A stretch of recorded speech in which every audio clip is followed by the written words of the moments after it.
Want to increase your digital course sales during your webinars and even after during your cart close period? Watch this video. I'm going to share my insights from helping other online entrepreneurs with their launches.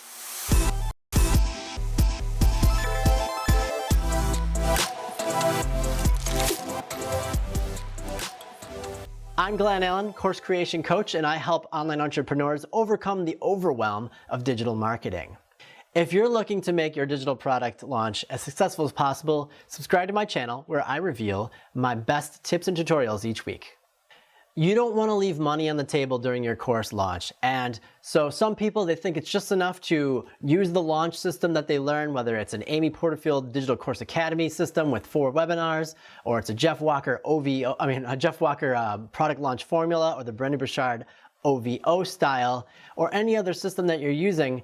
There are some things that you can take from each other's courses that I've learned over the course of having bought and taken so many digital courses that I would like to share with you. There's also some things that I've learned from some of the communities I'm in, the masterminds, as well as my own clients. And so here we go. I'm going to show you the top 5 things you can do to increase your sales during your launch period. Number 1, don't create a tutorial or how-to style webinar or video series for your course promotion.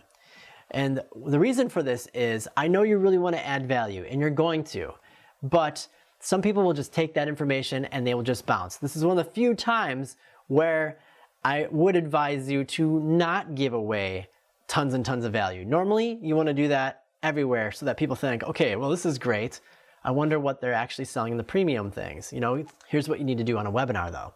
You need to coach them through a transformation that helps them see that what you have is the only system that's going to give them what they want, and you have to help them believe that they can do it. So your webinar or pre-recorded 3-series OVO or PLC content, or however you want, whatever you want to call it, it really needs to give them the false beliefs that have been holding them back, and then attack those false beliefs and dispel them with case studies and information, and really help them see what's possible. Your job is to transform them, give them new beliefs, help them with their mindset, and get them excited about your solution.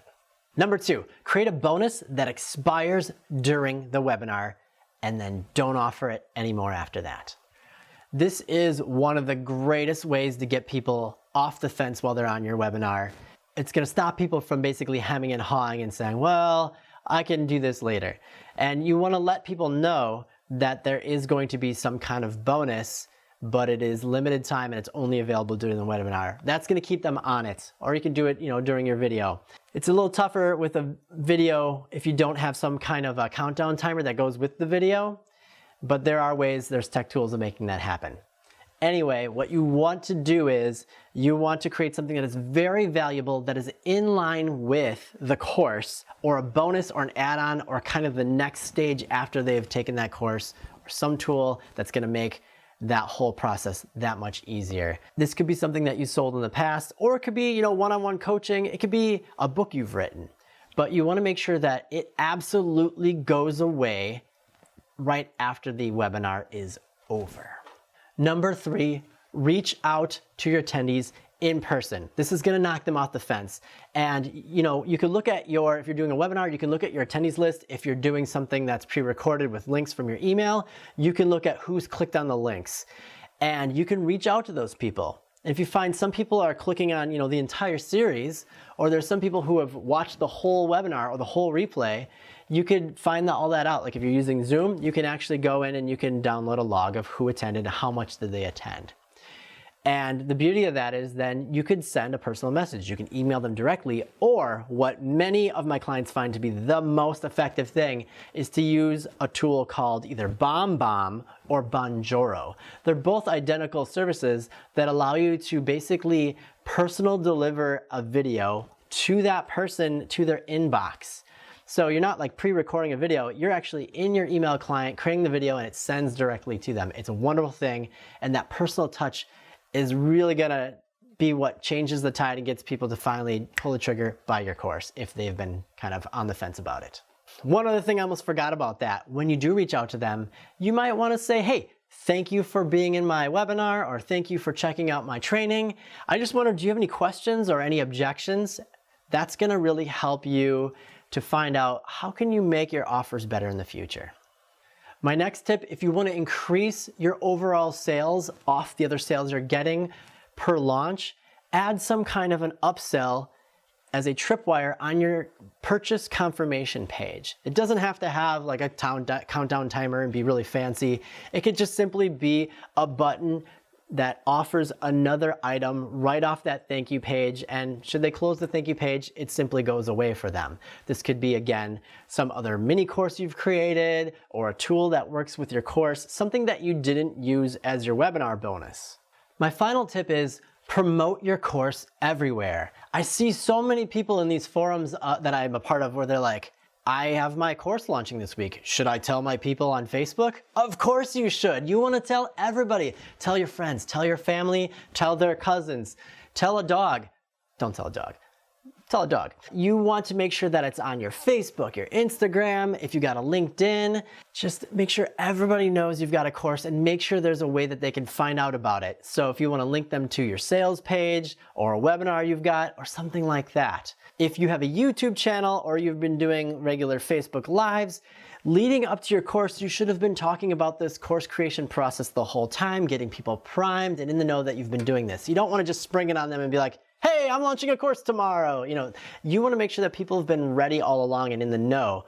And so if you've got a YouTube channel, a great thing you can do is actually do some day in the life content about, the process of making your course, or make some content that is in line with the topics that you will discuss in your course. And then you could talk to people about how, if you want a deeper dive, check out this either lead magnet, or it could be your webinar registration page or something like that.